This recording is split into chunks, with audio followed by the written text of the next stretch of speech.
Breaking news AP assembly budget సమావేశాలకు హాజరు కావాలని వైసీపీ నిర్ణయించింది. అయితే గవర్నర్ ప్రసంగానికి మాత్రమే హాజరు కావాలని డిసైడ్ అయింది.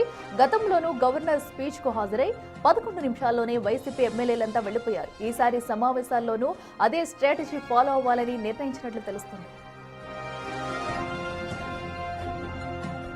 ఫిబ్రవరి 11న ఏపీ అసెంబ్లీ సమావేశాలు ప్రారంభం కానున్నాయి. ఈ క్రమంలో తొలి రోజు గవర్నర్ ప్రసంగానికి హాజరై మిగిలిన రోజులు డుమ్మా కొట్టాలని వైసీపీ భావిస్తుంది.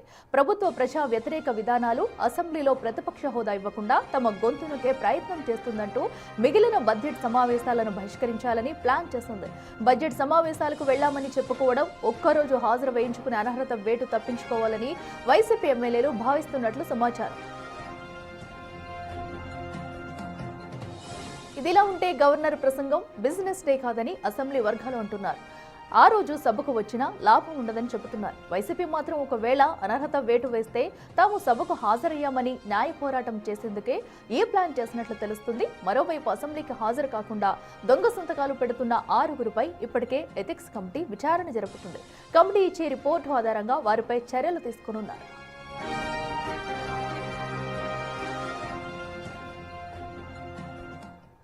మరింత సమాచారం మా ప్రతినిధి శివ లైవ్ లో అందిస్తారు. శివ, చెప్పండి, రేపటి నుంచి ప్రారంభం కాబోయే అసెంబ్లీ సమావేశాలకు కూడా వైసీపీ కేవలం అటు గవర్నర్ ప్రసంగానికి వెళ్లనున్నట్టు డిసైడ్ అయినట్టు తెలుస్తుంది. మరి కేవలం రేపు ఒక్కరోజే వచ్చి ఆగిపోతారా, లేదంటే రేపు అటు వైసీపీ కార్యకర్తలతో కూడా మాజీ సీఎం జగన్ కూడా భేటీ అవ్వబోతున్నారు. మరి ఈ సమావేశంలో ఏమైనా నిర్ణయాలు తీసుకునే ఛాన్స్ ఉందనుకోవచ్చా? మొత్తం మీద చూసుకుంటే వైఎస్ఆర్సీపీ గత శాసనసభ సమావేశాల మాదిరిగానే అసెంబ్లీ బడ్జెట్ సమావేశాల్లో 11 నిమిషాల పాటు వాళ్ళు గతంలో ఉన్నారు. ఈసారి కూడా అదే పందాన్ని ఫిబ్రవరి 11 అంటే రేపటి నుంచి ప్రారంభమవుతున్న అసెంబ్లీ సమావేశాలకి 11 మంది వైఎస్ఆర్సీపీ శాసనసభ్యులు గవర్నర్ ప్రసంగానికి పాల్గొని ఆ తర్వాత వెళ్ళిపోవాలని చెప్పి నిర్ణయం తీసుకున్నారు. ప్రభుత్వ ప్రజా వ్యతిరేక విధానాలు, అలాగే వైఎస్ఆర్సీపీ ప్రతిపక్ష హోదా ఇవ్వలేదనే సాకుతో అసెంబ్లీ సమావేశాన్ని బహిష్కరించాలని చెప్పి వైఎస్ఆర్సీపీ దాదాపుగా నిర్ణయం తీసుకుంది.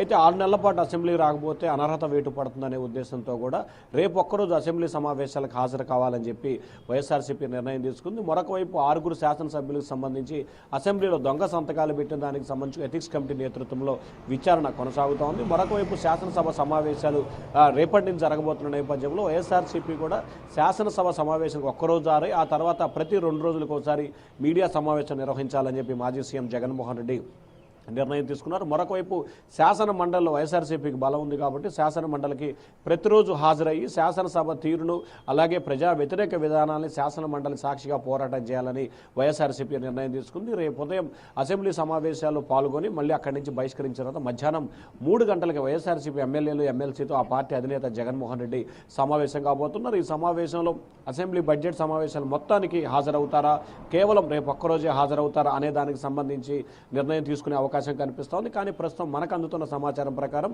రేపు ఒక్కరోజే శాసనసభ సమావేశాలకు వైఎస్ఆర్సీపీ నేతలు హాజరయ్యే అవకాశం మాత్రమే కనిపిస్తూ ఉంది. అఖిల, శివ, ఏదైతే ఎటు చూసినా కూడా అటు వైసీపీ కుచ్చుబిగిస్తుందని చెప్పాలి. ఎందుకంటే ఒక పక్కన ఎవరైతే దొంగ సంతకాలు పెట్టారో వారిపై వేటు వేసేందుకైతే సిద్ధమవుతున్నారు. మరో పక్కన అయితే అసెంబ్లీకి రాకపోతే కూడా వేటు వేస్తామంటూ కూడా చెప్పుకొస్తున్నారు. అయినా కూడా ఎందుకు వైసీపీ తీరు మార్చుకోవట్లేదు? కేవలం ప్రతిపక్ష హోదా ఇవ్వలేనందుకే ఇటు సమావేశాలకు హాజరు కావట్లేదు అనుకోవచ్చా?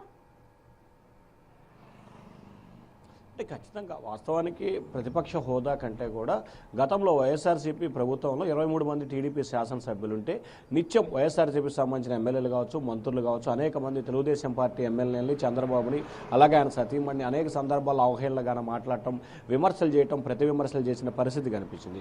ఇప్పుడు తాజాగా కూటమి ప్రభుత్వం 175 నియోజకవర్గాల్లో 164 నియోజకవర్గాలు కైవసం చేసుకొని కేవలం 11 సీట్లే వైఎస్ఆర్సీపీకి రావడంతో నిత్యం విమర్శలు, అంటే దాదాపుగా చూసుకుంటే అసెంబ్లీలో మనం పాత భాష చెప్పాలంటే ఎక్కడ ర్యాగింగ్ చేసి ఇష్టానుసారంగా వ్యవహరించి తమ పరువుకి భంగం కలిగించే రీతిలో వ్యవహరిస్తారనే ఉద్దేశంతో మాత్రమే వైఎస్ఆర్సీపీ శాసనసభ సమావేశాలకి హాజరు కావట్లేదనేది ప్రధానంగా ఆ పార్టీలో చర్చ కొనసాగుతోంది. ఎందుకంటే గతంలో వైఎస్ఆర్సీపీ ఎమ్మెల్యేలు కావచ్చు, మంత్రులు కావచ్చు, ప్రజాప్రతినిధులు కావచ్చు, శాసనసభలో టీడీపీ నేతలు చంద్రబాబుపై ఇష్టానుసారంగా వ్యవహరించిన తీరు కావచ్చు, అలాగే 23 సీట్లు వచ్చిన దానికి కారణానికి సంబంధించి విమర్శలు చేసిన పరిస్థితి కావచ్చు, ఇట్లా అనేక సందర్భాల్లో గతంలో వారు చేశారు. కాబట్టి మళ్ళీ ఇప్పుడు టీడీపీ వాళ్ళు అదే పందాన్ని కొనసాగిస్తే తమ పరిస్థితి ఇబ్బందికరంగా ఉంటుందనే ఉద్దేశంతో ఆ పార్టీకి సంబంధించిన ఎమ్మెల్యేలు అసెంబ్లీకి హాజరు కావట్లేదని కూడా తెలుస్తూ ఉంది. అఖిల, శివ, ఏదైతే ఇప్పటికే చూస్తున్నాం ఏపీలో రాజకీయ పరిస్థితులు ఎలా ఉన్నాయనేది కూడా అరెస్టుల పర్వం కొనసాగుతుంది. ఒక పక్కన ఒకరిపై ఒకరు విమర్శలు చేసుకుంటున్నారు. ఓకే, బయట ఉండే వైసీపీ వాళ్ళైతే ఇప్పటికే ప్రశ్నిస్తున్నారు. అలాంటిది ఇప్పుడు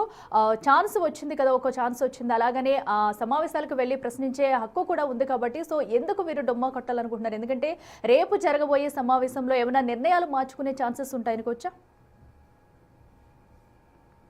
అంటే దాదాపుగా అసెంబ్లీకి సంబంధించి ఒక్కరోజు మాత్రమే వెళ్ళాలని ఆ పార్టీ దాదాపుగా ప్రాథమిక నిర్ణయం తీసుకుంది. అదే అంశాన్ని రేపు శాసన మండలి, శాసనసభ, ఎమ్మెల్యేల సమావేశంలో జగన్ చెప్పే అవకాశం కనిపిస్తోంది. ఇంకా ప్రజా సమస్యలపై వారు మాట్లాడచ్చు, పోరాడచ్చు, అసెంబ్లీ వేదిక ప్రశ్నించవచ్చు. కానీ వైఎస్ఆర్సీపీ మాత్రం ఆ అవకాశాన్ని వినియోగించకుండా శాసన మండలిలో వైఎస్ఆర్సీపీకి బలం ఉంది కాబట్టి అక్కడ పోరాటం చేయాలనేది ఆ పార్టీ స్టాండ్గా కనిపిస్తోంది. అసెంబ్లీ వ్యవహారానికి సంబంధించి కూడా పూర్తి స్థాయిలో బలం లేకపోయిన విషయం కావచ్చు, లేదా మరికొన్ని కారణాలు కావచ్చు, ఏది ఏమైనా అసెంబ్లీ సమావేశాలకి హాజరు కాకుండా శాసన మండలిలో బలం ఉంది. దాదాపుగా 32-33 మంది ఆ పార్టీకి బలం ఉంది కాబట్టి ఆ బలం ఉన్నన్ని రోజులు అక్కడ పోరాటం చేయాలనేది వైఎస్ఆర్సీపీ ఆలోచనగా కనిపిస్తూ ఉంది. దాదాపుగా వైఎస్ఆర్సీపీ పార్టీ అయితే మాత్రం నిర్ణయం మార్చుకునే అవకాశాలు ఏమాత్రం కూడా కనిపించట్లేదు. Akhila. Right Shiva, thank you.